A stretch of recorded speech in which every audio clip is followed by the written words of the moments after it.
आहे. तर मित्रांनो, माझ्या दृष्टिकोनातून सगळ्यात महत्वाचं जे काय असेल, तर ते आहे म्हणजे तुमचं व्यक्तिमत्व. म्हणजे तुम्ही कसे असाल, तुमच्याकडं तुमचा ॲटिट्यूड कसा असेल, याच्यावरती सगळं अवलंबून आहे, असा माझा दृष्टिकोन आहे. तुम्हाला जर यशस्वी उद्योजक व्हायचं असेल, व्यावसायिक व्हायचं असेल, आयुष्यामध्ये काहीतरी चांगली गोष्ट करायची असेल, तर तुम्हाला स्वतःला बदलायला पाहिजे. आणि स्वतःला बदलायचं असेल तर स्वतःचा अभ्यास आणि स्वतःचा विचार तुम्हाला बदलावा लागेल आणि काही गोष्टींचा विचार प्रामुख्यानं तुम्हाला करावा लागेल. तर हे पाहत असताना मी तुम्हाला परवा दिवशी सांगितलं की इंटरपर्सनल स्किल महत्वाचे आहेत. Critical and creative thinking skill महत्वाचं आहे. प्रॅक्टिकल स्किल महत्वाचं आहे. पण याच्या व्यतिरिक्त सगळ्यात महत्वाचं आहे ते म्हणजे पर्सनल कॅरेक्टरिस्टिक्स, वैयक्तिक वैशिष्ट्ये.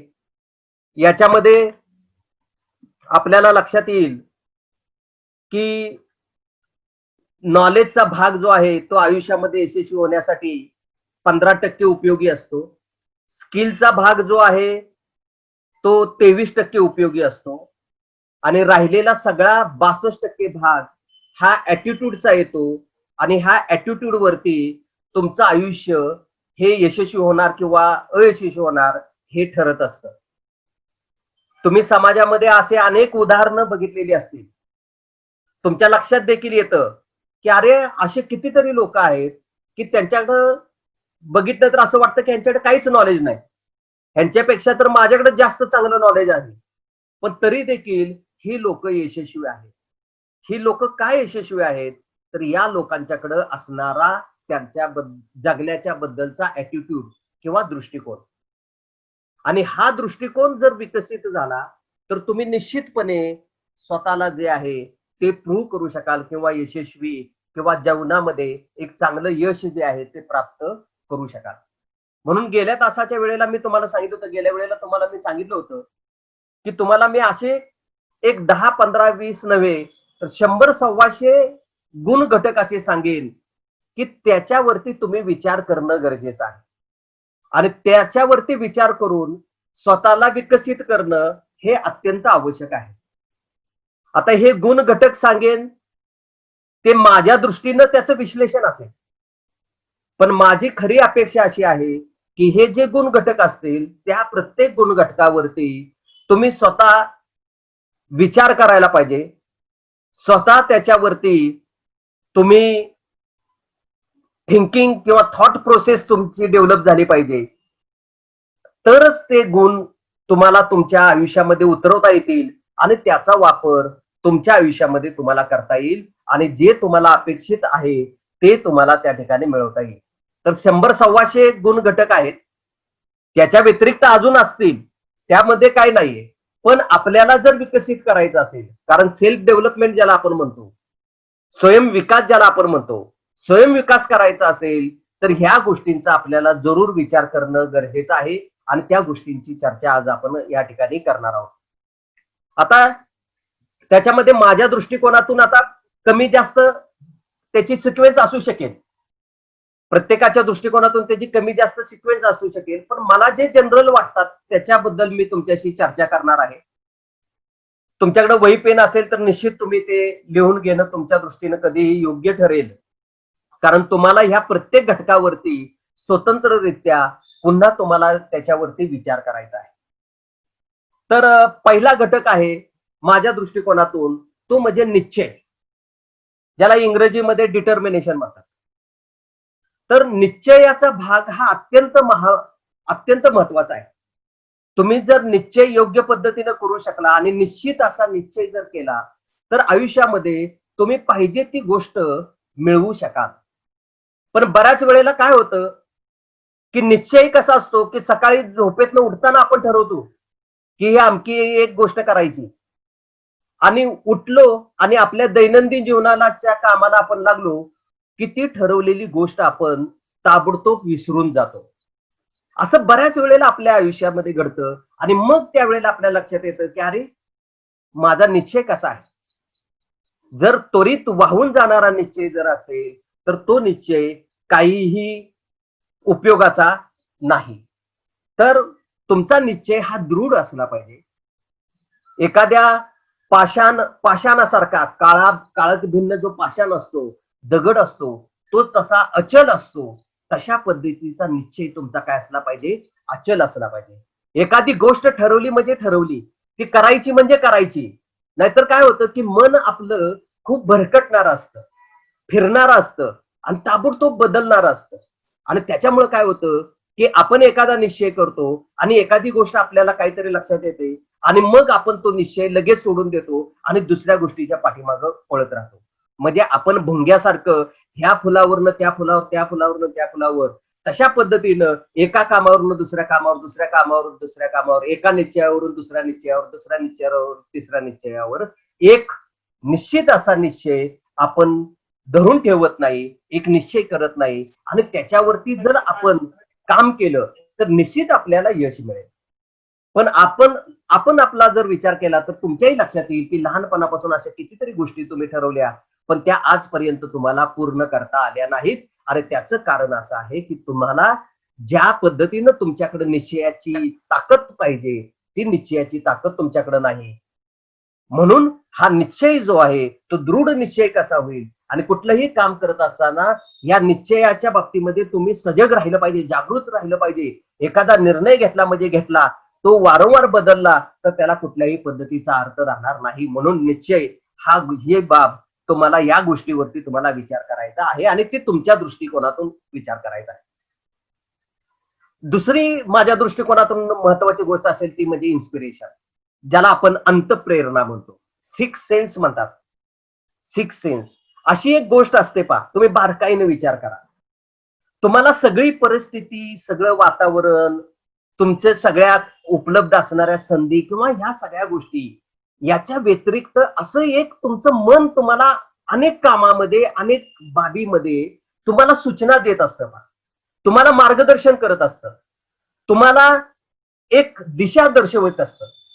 हे इन्स्पिरेशन, अंतःप्रेरणा, ह्याला काय म्हणायचं, अंतःप्रेरणा. हे मनापासून जागृत होते, हे आतून जागृत होते. कुठून येते आपल्याला माहित नाही, परंतु ते आतून जागृत होते आणि त्याच्यामुळे काय होऊ शकतं की आपण जगामध्ये, समाजामध्ये एक चांगलं काम जे आहे ते करू शकतो. म्हणून अंतःप्रेरणेच्या बाबतीमध्ये तुम्ही जागृत असणं गरजेचं आहे. एक म्हण आहे पहा, ऐकावे जगाचे परी करावे मनाचे. मनाचे करावे म्हणजे काय, तर आपली अंतःप्रेरणा जे काय आपल्याला सांगते त्या अंतःप्रेरणेचा आपण विचार करून तशा पद्धतीनं त्या अंतःप्रेरणेनुसार काम करणं अत्यंत आवश्यक आहे. कारण अंतःप्रेरणा तुम्ही पहा की नेहमी असं म्हटलं जातं, आणखी एक असं म्हटलं जातं नेहमी की तुम्ही मनाचं ऐका, तुमच्या आतला आवाज ओळखा, तुमचा आतला आवाज ऐका आणि ह्या आतल्या आवाजाला तुम्ही जर ओळखलं, आतला आवाज जर तुम्ही ऐकलात तर निश्चितपणे तुम्हाला तुमच्या कामामध्ये यशच येणार आहे. अनेक लोक काय करतात की वरवरचा विचार करतात, आपल्या मनाचा ऐकत नाहीत, भावनेनं कपला तर निर्णय घेतात आणि मग त्याचं काय होतं की फसगत होण्याची शक्यता असते. म्हणून काय असलं पाहिजे की तुमची अंतःस्फूर्ती, म्हणून दररोज दिवसातून किमान 5 ते 10 मिनिटं, 20 मिनिटं, किमान 2 वेळा तरी दिवसातून कधीही वेळ मिळेल तेव्हा तुम्ही शांतपणे डोळे झाकून बसलं पाहिजे. आणि शांतपणे डोळे झाकून बसायचं म्हणजे काय करायचं, तर जो विचार येतोय त्या विचाराचं बारकाईने निरीक्षण करायचं किंवा त्या विचाराला पकडून ठेवायचं नाही. निर्विचार कसं होईल या दृष्टिकोनातून विचार करायचा. येणारा विचार जाऊन द्यायचा, येणारा विचार जाऊन द्यायचा आणि त्यावेळेला तुमचं मन पूर्णपणे शांत होईल. जसं शांत तळ्यामध्ये एखादा दगड आपण टाकतो आणि त्याच शांत तळ्यामध्ये जशा लहरी निर्माण होतात, तशा पद्धतीनं तुमच्या शांत मनामध्ये काय होऊ शकतं की एखादी अंतःस्फूर्तीची योजना जी आहे ती उत्स्फुरू शकते. ही अंतःस्फूर्तीची योजना जी आहे ती तुमच्या मनामध्ये स्फुरू शकते आणि ते जे तुम्ही स्फूर्तीला ओळखाल आणि ती मग गोष्ट तुम्हाला तुमच्या आयुष्यामध्ये निश्चितपणे यशाचा मार्ग जे आहे ते दाखवू शकते. म्हणून तुम्ही अंतःप्रेरणा ह्याही गोष्टीवरती निश्चितपणे विचार करायला पाहिजे. तिसरी गोष्ट माझ्या दृष्टिकोनातून वाटते ती म्हणजे मनशक्ती, मनाची शक्ती. आता तुम्ही म्हणाल की मन कुठं आहे, आपल्या शरीराचे अवयव आपण दाखवू शकतो. तुम्हाला विचारलं डोकं कुठे आहे, डोकं दाखवाल. नाक कुठे आहे, नाक दाखवाल. कान कुठे आहे, कान दाखवाल. डोळे कुठे आहेत, डोळे दाखवाल. मन कुठे आहे, दाखवा. मन कुठे आहे. मन ही अशी गोष्ट आहे की आपल्याला दाखवता येणार नाही. जसं हवेला आपण म्हणतो की इथंच आहे पण दिसत नाही. तसंच मनाच्या बाबतीमध्ये आहे. शरीरात आहे पण दिसत नाही. पण त्याची शक्ती अगाध आहे. खूप मोठी शक्ती आहे. आणि ह्या शक्तीचा, मनाच्या शक्तीचा जर आपण शोध घेतला आणि मनाच्या शक्तीला जर आपण योग्य पद्धतीने वापरू शकलो तर निश्चितपणे आपण मोठमोठी कामं जी आहे ते करू शकतो. मी एक गेल्या 5-7 वर्षापूर्वी एक व्हिडिओ बघितला होता AXN चॅनलवरती. तर त्या AXN चॅनलवरती गिनीज वर्ल्ड रेकॉर्डचे ते व्हिडिओ दाखवत होते. आणि कुणी कुणी काय काय रेकॉर्ड जे आहेत ते कुणी कुणी ब्रेक केले किंवा कुणी कुणी कुठल्या पद्धतीचे रेकॉर्ड केले हे दाखवत होते. त्यावेळेचा तो व्हिडिओ मला अजूनही आठवतो. त्यावेळेला मी ती बघितलेली गोष्ट आहे. एक असा माणूस, सर्वसामान्य तुमच्या आमच्यासारखा दिसणारा माणूस, तर त्यानं काय केलं, गिनीज वर्ल्ड रेकॉर्ड मध्ये पाण्याचं बॉइलिंग जे आहे ते बॉइलिंग 100 अंश डिग्रीला पाणी बॉइल होतं. पण पारा जो आहे द्रव स्वरूपामध्ये आहे. पारा दिसताना घन दिसतो पण तो द्रव स्वरूपामध्ये आहे. आणि पाऱ्याचं बॉइलिंग पॉइंट जो आहे ना तो खूप मोठा आहे. हजारोच्या वरती अंश सेल्सिअस त्याला जर उष्णता दिली तेव्हा तो पारा जो आहे तो वितळतो. असा गरम झालेला पारा, असा गरम केलेला, पूर्ण उकळलेला पारा त्या माणसानं काय केलं, आपल्या जिभेवरती असा ठेवला. आणि तो त्याने वर्ल्ड रेकॉर्ड केलं की सगळ्यात जास्त वेळ तो उकळलेला पारा जो आहे तो जिभेवरती ठेवणं. तुम्ही विचार करा की काय शक्ती असेल, कुठली शक्ती असेल, कुठली ताकद असेल, कुठली गोष्ट असेल की ज्या गोष्टीमुळं ती व्यक्ती एवढं मोठं धाडस आणि एवढं मोठं काम करू शकते. कुठली ती गोष्ट असेल तर ती आहे मन. मनावर मिळवलेला तो विजय आहे. लक्षात ठेवा, तुम्हाला सुद्धा जर अशी मोठी कामं करायची असतील तर तुमच्या मनावरती तुम्हाला विजय मिळवणं आवश्यक आहे. आणि त्या मनशक्तीचा वापर करून तुम्ही जगातल्या कुठल्याही गोष्टीचा भेद करू शकता. कुठलीही गोष्ट तुम्ही प्राप्त करू शकता. कुठलीही गोष्ट तुम्ही मिळवू शकता. तर मनशक्तीचा तुम्ही अत्यंत महत्वपूर्ण उच्चार करणं अपेक्षित आहे किंवा आवश्यक आहे. पुढची गोष्ट अपमान. मान आणि अपमान. अपमानाच्या बाबतीमध्ये आपल्याला सजग राहिलं पाहिजे. अपमान झाला ना, दोन गोष्टी होतात पहा. अपमान झाला तर एक गोष्ट होते, अपमान झाला तर माणूस तो डिसमूड होतो, नाराज होतो आणि आपलं आयुष्य जगण्याचं काम सोडून देतो. अपमानाच्या बाबतीमध्ये अशी दुसरी गोष्ट असते की अपमान जर झाला तर माणूस पेटून उठतो आणि पाहिजे ते काम करायला तयार होतो. आपली प्रवृत्ती नेहमी कशी ठेवली पाहिजे, तर आपण ही दुसरी प्रवृत्ती ठेवली पाहिजे. अपमान झाला म्हणून तुम्ही तुमचं आयुष्य जगणं सोडून देणं हे अत्यंत चुकीची बाब आहे. अत्यंत चुकीची गोष्ट आहे. तर तुम्हाला काय करायला पाहिजे, तर अपमान झाला तर ह्या अपमानाचा बदला मी कशा पद्धतीनं चांगल्यात चांगला घेईन आणि या अपमानाचा फायदा माझ्या आयुष्यामध्ये मी कसा करून घेईन, या दृष्टिकोनातून मला त्या ठिकाणी विचार करणं किंवा तुम्हाला विचार करणं आवश्यक आहे. अपमानातून अनेक मोठमोठ्या चांगल्या चांगल्या गोष्टी घडलेल्या आहेत. एक अमेरिकेमधली गोष्ट अशी आहे. अमेरिकेतील एक आई होती, एका मुलाची आई होती. 25-1 वर्षाचा मुलगा, 22-23 वर्षाचा तरुण मुलगा. आणि ह्या तरुण मुलाची आई होती. दोघच राहत होते. आणि मग दररोज मुलगा हा बाहेर जायचा आणि आई त्या मुलाची वाट बघत बसायची. एक दिवस असा आला की त्या दिवसामध्ये ती आई रात्रभर वाट बघत बसली, तर मुलगा जो आहे तो मुलगा घरी परत आलाच नाही. दररोज उशिरा का असना पण घरी येणारा मुलगा तो रात्रभर घरी आला नाही. आई अस्वस्थ झाली, आईला झोप लागली नाही. आणि दुसऱ्या दिवशी मात्र सकाळी काय झालं की त्या मुलाचं शव त्या आईच्या दारामध्ये आलं. म्हणजे त्या मुलाचा मृत्यू झाला, अपघात झाला आणि त्याचं शव पोलीस घेऊन त्या आईच्या दारामध्ये घेऊन आले. आईला शॉक बसला. काय झालं? कसं झालं? काय कशामुळे हे घडलं? तिनं जरा चौकशी केली. तर तिच्या लक्षात असं आलं, की त्या मुलाचा अपमान झालेला होता आणि अपमान झाल्यामुळे त्यानं काय केलं होतं, की आत्महत्या केली. आता त्या मुलानं आत्महत्या केली. ह्या आईनं ठरवलं, की मुलानं जगणं सोडून दिलं, पण त्या अपमानासाठी मी जगणं सोडणार नाही. तिनं काय केलं, की एक मोठं काम उभं केलं.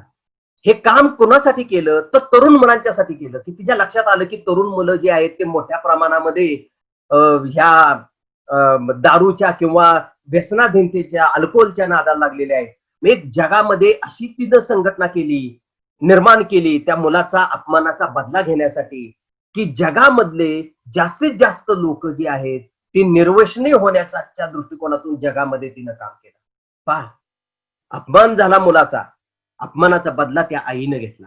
अपमान झाला, बऱ्याच वेळेला आपला देखील अपमान होतो. कोणतरी काहीतरी होतं, विचारतं आणि उगाचच आपण त्याच माणसाला शिव्या देत बसतो. शिव्या देत बसू नका. तुम्ही विचार करा, की तो माणूस मला का बोलला असेल? काय माझ्याकडे कमतरता आहे? ती मला सुधारली पाहिजे. बऱ्याच वेळेला आपण काय करतो, कारण नसताना दुसऱ्याच माणसाला म्हणजे ज्या माणसाला आपल्याला बोललेला आहे त्या माणसाला दोष देत बसतो. पण आपल्याकडचे दोष आपण बघायला तयार होत नाही. आपला अपमान झाला तर का अपमान झाला? याचा विचार करा आणि त्याच्यावरती काय करा, सोल्युशन काढा. तर तुम्ही जगामध्ये चांगलं काम जे आहे ते करू शकता. पुढची बाब जी आहे ती आहे स्वतःची ओळख. पहा की आपण एवढे दिवस आज तुम्हाला मी सांगितलं, आज तुमच्या 18-19 वय आहे आणि 18-19 वर्षाच्या मुलांना मी जर सांगितलं, की स्वतःबद्दल तुम्ही 10 वाक्य बोला. नाही येत बोलता. बोलता येत नाहीत. मी अनेक वेळेला हा प्रयोग वर्गामध्ये करून बघितलेला आहे. नाही बोलता येत स्वतःबद्दल. स्वतःला आपण ओळखू शकत नाही. आपण कसे आहोत? आपण प्रेमळ आहोत, आपण तामसी आहोत, रागीट आहोत, चिडचिडे आहोत, आपला स्वभाव कसा आहे हे आपल्याला माहिती नाही. आपण कोण आहोत, काय आहोत, आपण कष्ट कसं करतो, मेहनत कशी घेतो आपल्याला माहिती नाही. आपण विचार कसा करतो, कुठल्या विचारामध्ये गुंततो हे आपल्याला माहिती नाही. मित्रांनो, जोपर्यंत तुम्हाला स्वतःची ओळख होत नाही, तुम्ही कोण आहात हे तुम्हाला समजत नाही, तोपर्यंत तुमच्या आयुष्यामध्ये तुम्ही तुमच्या जीवनाचे स्वार जे आहे ते होऊ शकणार नाही. म्हणून तुम्हाला स्वतःचं ओळख जे आहे ती होणं किंवा करून घेणं अपेक्षित आहे आणि त्या दृष्टिकोनातून सतत तुम्ही प्रयत्नशील राहणं हे तेवढंच महत्वाचं आहे. त्यानंतर पुढचा महत्वाचा भाग आहे तो म्हणजे कर्तव्य. कर्तव्य हे अत्यंत महत्वाची गोष्ट आहे.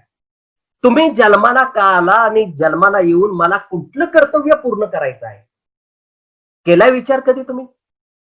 तुमच्या आई वडिलांच्या बद्दल तुमचं कर्तव्य काय आहे? तुमच्या बहीण भावाच्या बद्दल कर्तव्य काय आहे? तुमच्या आजूबाजू शेजारी पाजारी समाज जो आहे त्या समाजाच्या बद्दल तुमचं कर्तव्य काय आहे? हे तुम्ही कधी विचार केलाय? की मी का माझं कर्तव्य काय आहे? तुम्ही स्वतःच्या धुंदीत स्वतःसाठी जगता. पण तुमचं कर्तव्य पूर्ण करण्याच्या दृष्टिकोनातून तुम्ही जगताय का? विचार करणं अत्यंत आवश्यक आहे. कर्तव्य माझं काय आहे? आज स्टुडंट लाईफ मध्ये तुम्ही जगताय. स्टुडंट लाईफ मध्ये स्टुडंटचे काय कर्तव्य आहेत याची माहिती आहे का तुम्हाला? याची जाणीव करून घेतली का स्वतःला कधी? स्वतःला कधी विचारलंय का, की स्टुडंट लाईफ मध्ये मला काय करायला पाहिजे? कसं वागलं पाहिजे? कसं राहिलं पाहिजे? प्रगती करायला पाहिजे किंवा कोणता विचार करायला पाहिजे? केलाय का कधी विचार आपण? तर कर्तव्याच्या दृष्टिकोनातून आपणाला या ठिकाणी विचार करायला.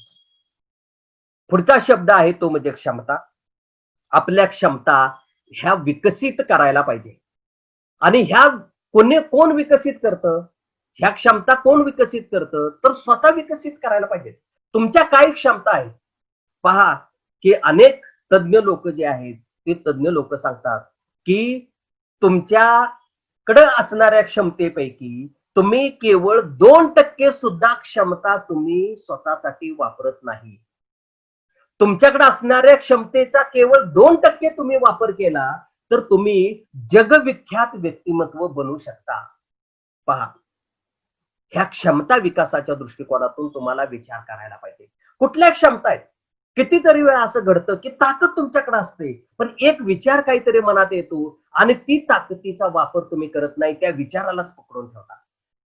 साधं झोपेचं उदाहरण घ्या ना. तुम्ही जागू शकत नाहीत का 8-10 तास? तुम्ही म्हणजे झोपल्याशिवाय राहू शकत नाही का? आता तर बघा, आता तर सुट्टी आहे. आता तर घरात आहात. कितीतरी मुलं मी तुम्हाला गॅरंटी देऊन सांगतो, दुपारी नियमित झोपतात. आत्ता सुट्टीत नव्हे तर कॉलेज असलं तरी मला माहिती आहे. कारण तुमचा प्रोग्राम ठरलेला आहे. कारण तुमच्या मनामध्ये निश्चित झालेला आहे, की सकाळी उठायचं, मी सकाळी लवकर उठतो, कॉलेजला येतो, अजिबात काही खात नाही. साधारणतः 12-1 वाजता घरी पोहोचतो. तडकून भूक लागलेली असते आणि मग मी गळाभर खातो आणि गळाभर खाल्लं, की ताटावरच मी नागोबा डोलायला लागला. आज नागपंचमी आहे. नागोबा डोलायला लागला. आज मी पोळ्या खाऊन नागोबा डोलणार आहे. मला माहिती आहे. गॅरंटी आहे मला. क्षमताचा वापर आपण करत नाही. आपल्याकडे ताकद आहे. आपल्याकडे हुशारी आहे. आपल्याकडे बुद्धिमत्ता आहे. पण हे मानायला तयार नाही आपण. स्वतःला आपण नावं ठेवतो. स्वतःला कमी लेखतो. स्वतःबद्दल विचार चुकीचा करतो आणि याच्यामुळे आपली प्रगती होत नाही. मग तुमचा क्षमतेचा विकास, तुमच्याकडे असणाऱ्या विविध क्षमता आहेत. या क्षमतांचा विकास, शारीरिक क्षमता, बौद्धिक क्षमता, हे बोलण्याची क्षमता, वागण्याची क्षमता, सोशल, इमोशनल अनेक पद्धतीच्या ज्या क्षमता आहेत, ह्या क्षमतांचा विकास तुम्ही तुमच्यामध्ये करणं गरजेचं आहे. आणि हा जर विकास जर तुम्ही जर प्रामुख्यानं जर केला, तरच तुम्हाला तुमच्या आयुष्यामध्ये एक चांगलं स्थान जे आहे ते निर्माण करता येणार आहे. पुढचा शब्द आहे तो म्हणजे निर्भयता. निर्भय असलं पाहिजे. लोकांनी कसं असलं पाहिजे? निर्भय असलं पाहिजे. भीती वाटून चालणार नाही. तुम्हाला पहा, अजूनही काही लोक आहेत, झुरत बसलेत. काय होणार आमचं? परीक्षेचं काय झालं? मागे बॅकलॉग नाही ना, त्याचं काय झालं? बिंदास्त राहा. बिंदास राहा, निर्भय राहा. जे होगा सो देखा जाएगा. समजा परीक्षा झाली, देऊ परीक्षा, पास हो. नाही परीक्षा झाली, ओके अँड फाईन, सेकंड इयरला आपण गेलो होतो. पण कारण नसताना अनेक वेळेला आपण अनामिक भीती, अनामिक भीतीचा विचार करतो. ज्या गोष्टी अस्तित्वात नाहीत, त्या गोष्टींचा आपण विचार करतो. ज्या गोष्टी कधी घडणार नाहीत, अशा गोष्टींचा आपण विचार करतो. एक म्हण आहे पहा, मन चिंती ते वैरी न चिंती. मन चिंती ते वैरी न चिंती. एक म्हण आहे. त्या म्हणीचा जर आपण व्यवस्थित जर विचार केला तर तुमच्या लक्षात येईल, की अनेक वेळेला सगळ्या काल्पनिक गोष्टी असतात. काहीच घडणारं नसतं. परंतु आपण त्या कल्पना विलासामध्ये जातो आणि स्वतःला भीतीदायक वातावरणामध्ये ठेवतो आणि कुठलंही धाडसानं काम करायला आपण तयार होत नाही.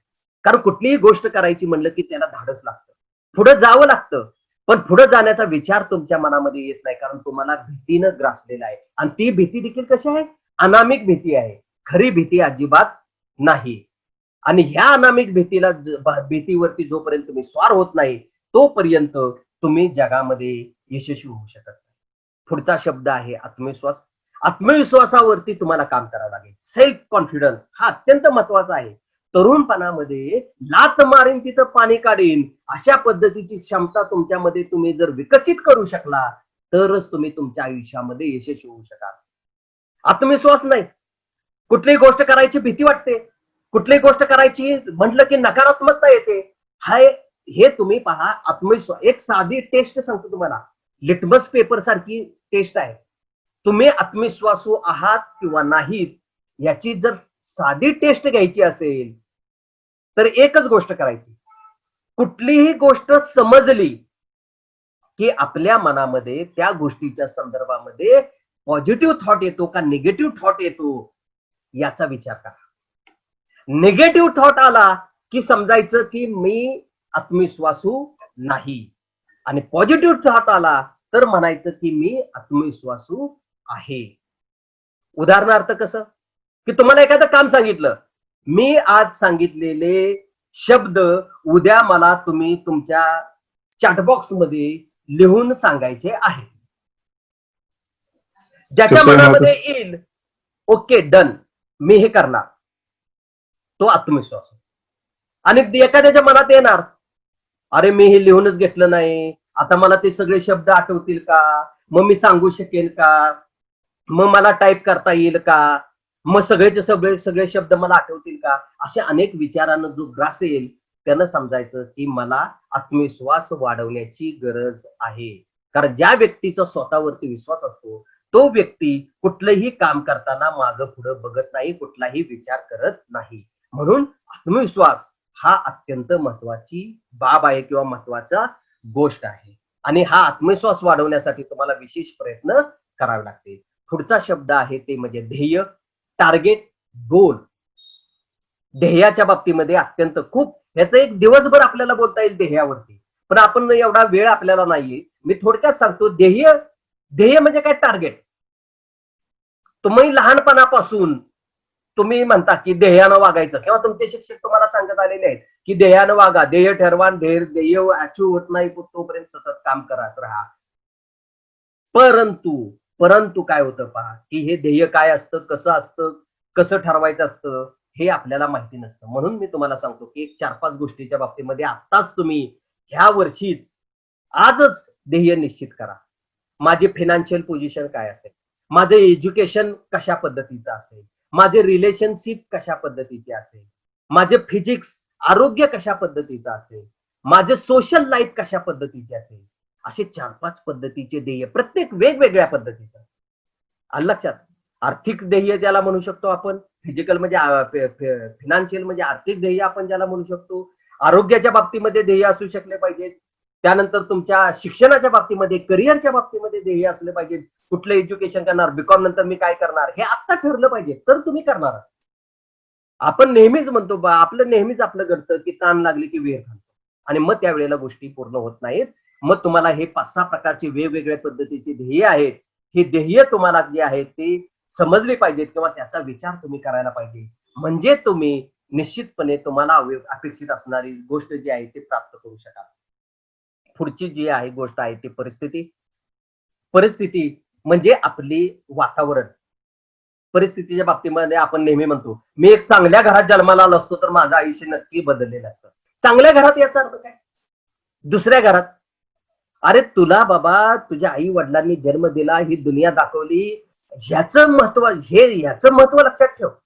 कुठल्या परिस्थितीला तू जन्माला आलास आणि काय आयुष्य एक म्हण अशी आहे किंवा एक असं सांगितलं जातं, तुम्ही ज्या परिस्थितीमध्ये जन्माला आलेला आहात, त्याच परिस्थितीमध्ये नेहमी जर जगत राहिलात, तर तुम्ही पुरुषार्थी नाही. परिस्थिती बदलायची क्षमता तुमच्यामध्ये असते. तुम्ही परिस्थिती बदलली पाहिजे. परिस्थितीचा विचार तुम्ही करायला पाहिजे आणि परिस्थिती तुम्ही बदलली पाहिजे. तुम्ही जर परिस्थिती बदलायची क्षमता तुमच्यामध्ये निर्माण केली, तर तुम्ही पाहिजे ते आयुष्यामध्ये मिळवू शकाल. परिस्थितीला घेऊन रडत बसणारे खूप लोक आहेत. परवा 10वीचा निकाल लागला, 12वीचा निकाल लागला. ओके. त्या 12वीच्या निकालामध्ये बूट पॉलिश करणारा पोरगा दिवसभर बूट पॉलिश करायचा आणि 93% मार्क मिळवले. आणि आपण आपला विचार करा 12वीला किती मार्क मिळाले? किती मार्क मिळाले? 40% सर. किती मार्क मिळाले?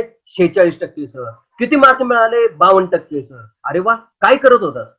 काय नाही सर, 2 वेळा खायचो, निवांत झोपायचो, आई वडिलांना त्रास द्यायचो, मोबाईलसाठी हट्ट धरायचो, टू व्हीलर साठी हट्ट करायचो आणि क्रिकेट खेळायला जायचो, मजा करत गंमत करत आपण पास झालो सर. हे तुमचं वक्तव्य आहे. याला अर्थ नाही. परिस्थिती कशीही असू द्या, परिस्थितीवर मात करणं हे आपलं काम आहे. परिस्थितीला नावं ठेवत बसला, परिस्थितीसाठी रडत बसला, तर आयुष्यात प्रगती होणार नाही. आलेली परिस्थिती बदलायची क्षमता माझ्याकडे मी निर्माण करेन आणि जी परिस्थिती आहे ती बदलेल याचा विचार करायला आपण शिकलं पाहिजे. पुढचा शब्द आहे तो म्हणजे संधी. संधीच्या बाबतीमध्ये एक फार चांगलं उदाहरण सांगतात पहा. ती संधी कशी असते? संधी पकडावी लागते. ती सटकली की तो माणूस खालीच गेला. ओके. तर त्याच्यासाठी एक उदाहरण सांगितलं जातं. हे टक्कल, पुरं टक्कल आहे आणि मध्ये शेंडी आहे. ही शेंडी म्हणजे संधी आहे. ह्या टकलावरती तुम्ही चालायला लागला, घसरायला लागला, घसरला, पडला. पण हे पडताना जर ज्यानं शेंडी पकडली त्यानं संधी पकडली. लक्षात घ्या. संधी पकडणं अत्यंत महत्वाची गोष्ट आहे. तुम्ही विचार करा, डोळे उघडे ठेवा. अनेक वेळेला म्हटलं जातं संधी तुमची दरवाजा ठोठवते आणि तुम्ही गाढ झोपलेला असता आणि ज्या वेळेला दरवाजा उघडता त्यावेळेला बाहेर कोणच नसतं. संधी असते त्यावेळेलाच त्याचा वापर करणं गरजेचं आहे. म्हणून अजून एक म्हटलं जातं, लोखंड गरम आहे ना, तोवरच घाव मारून घ्या, तर तुम्हाला पाहिजे तो आकार प्राप्त करता येईल. एकदा ते लोखंड थंड जर झालं, मग तुम्ही कितीही त्याच्यावरती घाव मारत बसला तरी तुम्हाला तुम्हाला पाहिजे तो आकार निर्माण करता येणार नाही. संधीच्या बाबतीमध्ये हेच आपल्याला निश्चित असं लक्षात ठेवायला पाहिजे. संधी आली की त्याचा फायदा घ्या. संधीचं रूपांतर सोन्यामध्ये करा आणि ही संधी ओळखता आली पाहिजे. त्याच्यासाठी जागरूक असलं पाहिजे. त्यासाठी असं स्वतःला असं सतत असं काही थोडंसं जागृत ठेवणं अपेक्षित आहे किंवा गरजेचं आहे. पुढची सगळ्यात महत्वाची गोष्ट माझ्या दृष्टिकोनातून तर अत्यंत महत्वाची गोष्ट आहे ती म्हणजे चिकाटी. बुद्धिमत्तेपेक्षा माझं वैयक्तिक मत आहे हे, बुद्धिमत्तेपेक्षा तुमची चिकाटी तुम्हाला आयुष्यामध्ये यशस्वी करत असते. मी अनेक उदाहरणं अशी बघितलेली आहेत. बुद्धी सामान्य आहे. म्हणजे आयक्यू ज्याला म्हणतो, टेस्ट करायला गेलो आयक्यू टेस्ट, तर तो टेस्ट एकदम सामान्यने गेले. परंतु चिकाटीमुळं ही लोक आज मोठ्या मोठ्या पदावरती गेलेली आपल्याला दिसून येतं. आपल्या बाबतीत काय घडतो, अडचणी येणार, समस्या येणार, प्रश्न येणार. जीवन म्हणजेच प्रश्न आहे, जीवन म्हणजेच समस्या आहे, जीवन म्हणजेच अडचण आहे. हे आपण समजून घ्यायला तयार नाही. अडचण आली की आपण उंदीर जसं बिळात जाऊन बसतो, मांजराला बघितलं, अडचण आली, समस्या आली की लगेच काय करते, बिळात पळते. तसं आपल्या बाबतीमध्ये घडतं. आपण सुद्धा काय करतो की हे जे अडचण आली, समस्या आली, तर त्या समस्याला उत्तर देत नाही, समस्याला सामोरे जात नाही, तर आपण काय करतो, पळून जातो, आपण भीतो आणि भिवून चालणार नाही. अशी समस्या आली तर समस्येला सामोरं जाणं, समस्येचं रूपांतर संधीत करणं आणि ह्याच्यासाठी आवश्यक असते ती म्हणजे चिकाटी. सतत काम, एखाद्या हातात काम घेतलं ना तर ते मी काम करत राहणार, सतत काम करत राहणार, ही विचारसरणी जर आपली असेल तर आपण चांगल्या पद्धतीने यशस्वी होऊ शकतो. मार्क तुम्हाला आयुष्यामध्ये यशस्वी करणार नाहीत, ह्याची मी गॅरंटी तुम्हाला सांगतो. तुम्हाला आयुष्यात यशस्वी कोण करेल, तर ती म्हणजे तुमच्याकडं असणारी चिकाटी. आणि ही चिकाटी कुठे आहे, कशी दाखवता येईल का हो? दाखवता येणार नाही. ही मनात, आत, हृदयात, बुद्धिमत्तेत ती चिकाटी असली पाहिजे. काही असलं तर मागं हटणार नाही. कसाही प्रसंग येऊ दे, कितीही समस्या येऊ दे, समस्येचा उत्तर, समस्येला भेद करणार, समस्येचा भेद करणार. पण आपल्या बाबतीमध्ये घडतं नेमकं त्याच्या विरुद्ध. आपण त्या समस्येचा विचार करतो, उत्तरांचा विचार करत नाही. आणि उत्तरांचा विचार केला तर मग मात्र काय होणार आहे की तुम्हाला समस्येचं उत्तर सापडेल आणि तुम्ही चिकाटीनं काम करत राहाल, त्याच क्षेत्रामध्ये राहाल. आपण सकाळी एक काम करतो, दुपारी एक काम करतो, रात्री वेगळं काम असतं, दुसऱ्या दिवशी तिसराच विचार असतो. प्रत्येक वेळेला ह्या माकडासारखं आपलं झालेलं आहे. ह्या फांदीवरनं त्या फांदीवर, त्या फांदीवरनं त्या फांदीवरती चालणार नाही. चिकाटी अत्यंत महत्वाचं आहे. चिकाटीनं तुम्हाला सतत काम करत राहावं लागेल, तरच तुम्ही त्या ठिकाणी यशस्वी व्हा. पुढचा माझा शब्द आहे ते म्हणजे मेहनत. मेहनत मेहनत अत्यंत महत्वाची गोष्ट आहे. आता मेहनतीनं माणसे यशस्वी होतात, हार्डवर्क माणसे यशस्वी होतात. मग हमाल काय यशस्वी होत नाहीत असा मी नेहमी तुम्हाला प्रश्न विचारतो. शारीरिक कष्ट नाही, शारीरिक कष्टाला तुम्ही जर बौद्धिक कष्टाची जर साथ दिली, जोड दिली, तरच तुम्ही तुमच्या आयुष्यामध्ये काय होणार आहात, यशस्वी होणार आहात. हार्डवर्क अत्यंत महत्वाचं आहे. आपल्याला काम करायला नको, सगळं पाहिजे आपल्याला. गाडी पाहिजे, बंगला पाहिजे, नोकर चाकर पाहिजे, सगळं ऐशोआराम पाहिजे, हॉटेलमध्ये हॉटेलिंग करायला पाहिजे, जेवण करायला पाहिजे, सगळ्या गोष्टी आपल्याला पाहिजेत. पण ते करण्यासाठी आवश्यक असणारा पैसा मिळवण्यासाठी आवश्यक असणारी मेहनत करायला आपण तयार नाही. बघा ना, अनेक लोक आपल्याला नेहमी सांगतात, घरातले तुमचे दररोज सांगतात अभ्यास कर, अभ्यास कर, अभ्यास कर. करता का? अजिबात करत नाही. कारण काम म्हणलं की नको असतं, सोपं. अजून मी मागं तुम्हाला मनाचा एक स्वभाव सांगितला होता. एखादी गोष्ट करू किंवा नको असं ज्या वेळेला मनामध्ये असतं, त्यावेळेला ते मन काय करतं, सोपी गोष्ट स्वीकारतं. लक्षात ठेवा. उदाहरणार्थ काय, समजा मी विचार केला, करायला लागलो, झोपू का नको असं म्हटलं तर नेमकं मन काय म्हणणार तुम्हाला, अरे झोप, आता झोप, नंतर बघू, झोपून उठल्यावर बघू. आणि झोपलो की सगळं विसरतं आणि नंतर उठल्यानंतर दुसरीच कामं लागतात, आपलं काम होत नाही. सतत कामामध्ये राहा, मेहनत करा, खूप मेहनत करा. वेगवेगळ्या क्षेत्रामध्ये वेगवेगळ्या पद्धतीचं मेहनत करावी लागते. कारण तुम्हाला आत्ताच्या कलियुग हे कौशल्याचं आहे, स्किलचं आहे. पहा, स्किल तुमच्याकडे तुम्ही विकसित करायला पाहिजे. जेवढे अधिक स्किल तुम्ही तुमच्यामध्ये विकसित कराल तेवढं तुमचं यशस्वी होण्याचे चान्सेस जास्त आहे. जेवढं तुम्ही आळशी राहाल, आळस आळस सुद्धा माणसाचा खूप मोठा शत्रू आहे. तुम्ही पहा, तुमचा विचार करा. आता डोळे झाकून तुम्ही जर क्षणात मागे जावा, तुमच्या लक्षात येईल की आपण किती आपलं आयुष्य आळसानं घालवतो, आळसानं जगतो. आळसानं जगणारी माणसं कधीही यशस्वी होत नाहीत. मेहनतीनं जगणारी माणसं आयुष्यामध्ये यशस्वी होत असतात. माझा पुढचा महत्वाचा शब्द आहे तो म्हणजे नाविन्य. सतत नाविन्याची कास धरा. नवीन काहीतरी करेन याचा विचार करा. रुळलेल्या मार्गाने जाणार नाही. तो गेला म्हणून तेच काम मी करणार नाही. त्याच्या पाठीमागे मेंढरासारखा मी जाणार नाही, कारण मला माहिती आहे एक मेंढरू खड्ड्यात पडलं तर मी सुद्धा त्या खड्ड्यात पडणार आहे, म्हणून मला मेंढरासारखं वागून चालणार नाही. नाविन्याचा ध्यास धरा. नवीन काहीतरी आणलं पाहिजे. क्रिएटिव्ह विचार करा. एकच गोष्ट वेगळ्या पद्धतीने लोकांच्या समोर घेऊन जावा. अनेक उद्योजक जे आहेत, अनेक व्यावसायिक जे आहेत, अनेक समाजामध्ये लोक जे आहेत, ते नेहमी काय यशस्वी होतात, तर ते नाविन्यपूर्ण काम करतात, वेगळ्या पद्धतीनं काम करतात. अशा पद्धतीनं जर नाविन्याची जर कास जर तुम्ही धरली तर तुम्ही सुद्धा तुमच्या आयुष्यामध्ये यशस्वी होऊ शकाल. आपला वेळ आज इथं संपलेला आहे. आपला वेळ आता इथं संपलेला आहे. आपण आता इथं थांबूया. Okay, bye. पुढच्या तासाची इंटिमेशन येईल त्यावेळेला आपण भेटूया. Okay, okay, bye.